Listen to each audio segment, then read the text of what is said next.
Welcome back. Sadly, now we can confirm to you what has now been the worst and deadliest school shooting in 10 years since Sandy Hook. At least 18 children dead, 3 adults in Uvalde, Texas. You can see them bringing in the massive lights for the investigation to continue. There was obviously shooting inside this elementary school, a K-4 elementary school, Robb Elementary School, and then a shootout outside with law enforcement. The sun sets in Uvalde just about an hour and 15 minutes or so from now.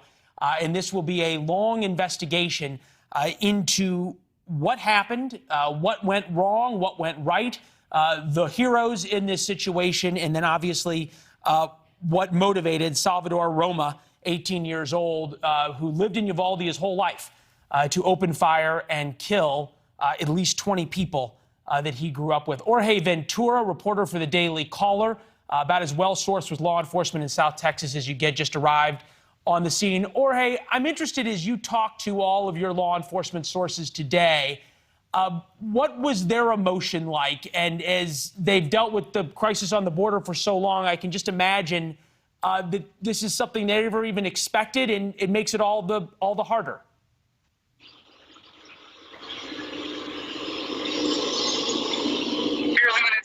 It's a little noisier with the weather and the vehicle traffic, but I've been speaking with my law enforcement officials, and essentially what actually happened here was we had the Salvador Ramos. I'm actually just a couple of blocks away from where he was living. He ended up shooting his grandma. Salvador then jumps in his car, and on this street, he actually crashes his car down the street, goes into the school, and starts shooting. Now, around 11:30 in the morning is when that shooting was reported. Law enforcement arrived 3 minutes later. Then they encountered Ramos and gunfire exchange, injuring 2 law enforcement officers and fatally wounding Ramos. And just a couple moments ago, Leland, we just had the FBI arrive here, but we're in a small town of Uvalde that doesn't really have much law enforcement. They're calling in law enforcement from the surrounding counties to all be here and to further their investigation. And we've been speaking with locals who they're completely shocked. This is a very small community. This stuff doesn't happen, especially here in Uvalde. It's a really tight-knit community, 35,000 people. And right now, Leland, the scenes are very sad. I arrived here and folks are crying on their phones. I spoke to the mayor, Don McLaughlin, who says there's still several parents who don't know whether the kids are missing or deceased. And we will have those updates when they come. You talk about Don McLaughlin. I've spoken to him so often about the crisis on the border, and my first thoughts when I heard about this were a town of just 16,000 people where you know that everybody knows everybody, and the people you're seeing crying, they're either related to someone who died, they know someone who died well, they know a parent who no longer has a child. Give me this timeline, because it's the first moments we're hearing of it.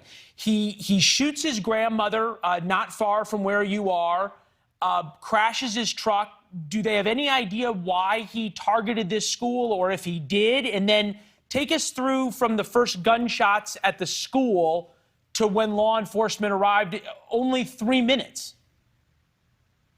Yeah, so right now, Leland, we're still waiting for the exact information of why he entered the school. Now, when Ramos shot his grandma, he immediately jumped in the truck, drove down here, and crashed his car. When he did crash, 2 residents actually came out from the noise and were actually shot at. They ran back in their home. That's when Ramos went straight into the school. The grandma that he shot actually appeared at the hospital, and she died at the hospital. And only took 3 minutes for law enforcement here to arrive. They had the Uvalde sheriffs, along as with the local police, arrive. And like I said, they exchanged gunfire with Ramos. And 2 of those officers are injured. Leland, we had a Border Patrol agent actually respond to the shooting here at the Robb Elementary. That Border Patrol agent is injured as well. We're just waiting from our sources to hear whether those injuries are life-threatening or not. But still, there's still a lot of commotion, a lot of confusion. There's supposed to be a press conference earlier, Leland, and that's been just pushed back because just all the confusion. There's many parents still, they don't know whether their kids have been deceased or been missing. Let me just kind of move out the scene here. You kind of look. FBI, like I said before, just arrived moments ago, so we'll be waiting an update from the FBI as well.